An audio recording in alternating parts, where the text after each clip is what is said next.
Welcome of Wires back to another G-Spiders Extras video. Throughout my 8 years of playing VR shooters, I've gotten to see the natural evolution on how guns are supposed to feel in VR.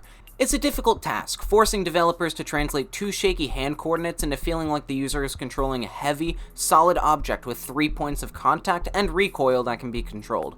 Although solutions like virtual stock and weapon smoothing have helped alleviate guns from feeling completely unusable, this will never compare to this.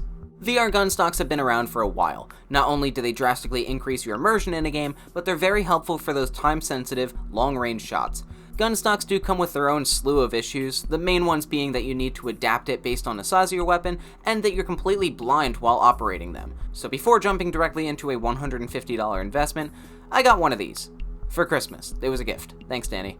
The one that I have is very simple to control. Essentially what you do is you attach two magnets to the controllers, and then these magnets have to find little holes on the plastic, and then they snap in once you twist it, and then it kind of just turns both controllers into one giant stick. It's non-adjustable, there's no third point of contact, it's relatively cheap. This is purely just a fun little test at trying a gunstock in VR. There were some learning curves to it, mainly using utility and reloading. Every single time that I had to reload, I had to take the controllers out and then try to find it on the controller, which finding first off the angle of the controller and second off where that magnet is was absolutely the worst thing, and it made me not want to reload most of the time because I just couldn't find it. So the first couple hours were really annoying with that. And because it was so annoying to put the controllers back in, I rarely ever used utility like grenades and smoke grenades, flashbangs, and stuff like Veil, just because there's no point.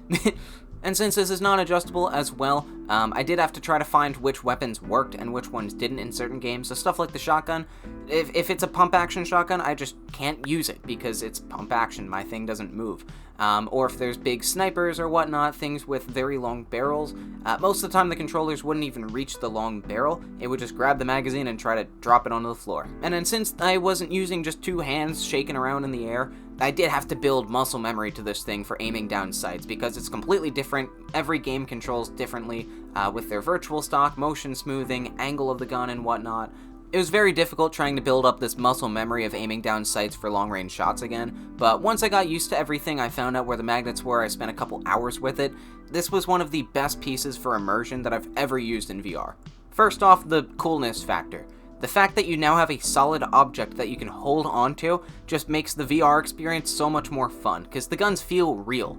They have weight to it, you can pick it up with one hand and whatnot, like, this is a solid, tangible object that I can physically hold, and having that interactivity of my own hands being able to touch this in a virtual space was very fun, and it also gave purpose to alternative hand positions. It made the skill ceiling higher for every single gun that I wanted to play, but having that skill ceiling for the actual object that you're holding, and being able to overcome that, it was just so satisfying to do in VR.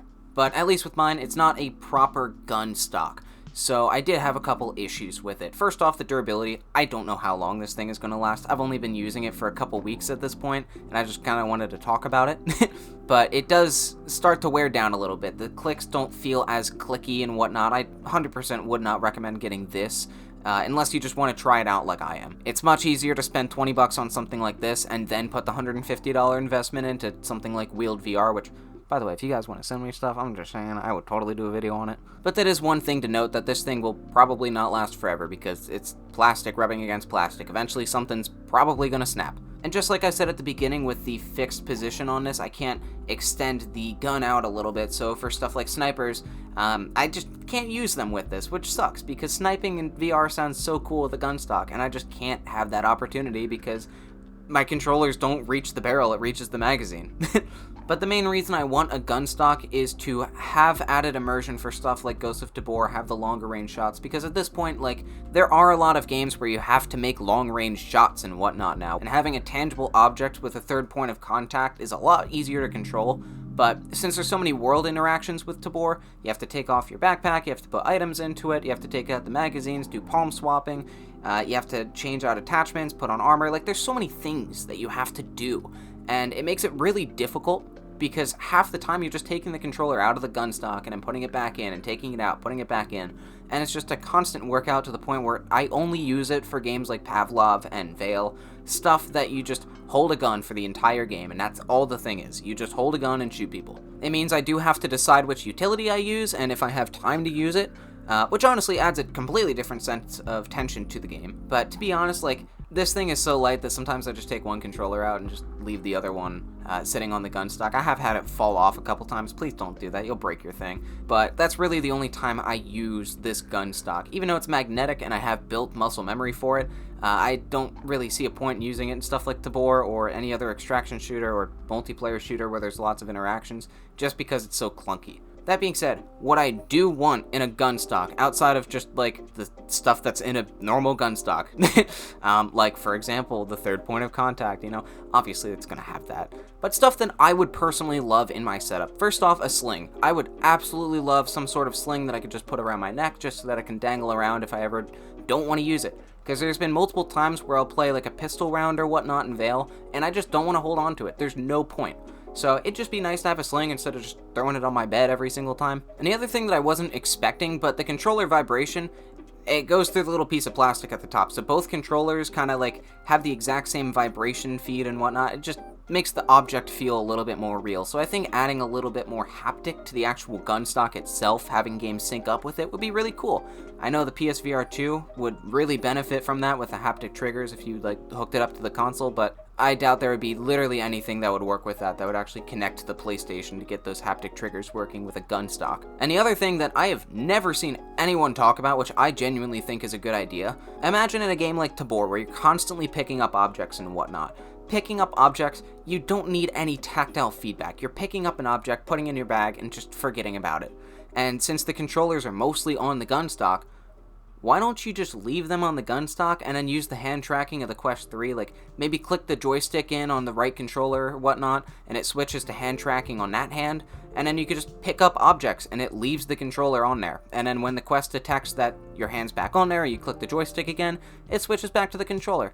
I think that'd be a really, really good use of hand tracking in VR, just doing like small little things and then just leaving the controller on your accessory, so you don't have to constantly move it around. I think that'd fix issues with reloading, I think that'd fix issues with grenades, I think that'd fix issues with pretty much everything else that's interactable that you don't really need physical contact for immersion purposes. Like, obviously with a gun you want that small little vibration to get the recoil feel or whatnot, but if you're picking up, I don't know, like a bandage or something, you don't need the tactile feedback of a bandage to put in your backpack. Like, that's just pointless. So switch it to hand tracking, be able to place it in your backpack, call it a day.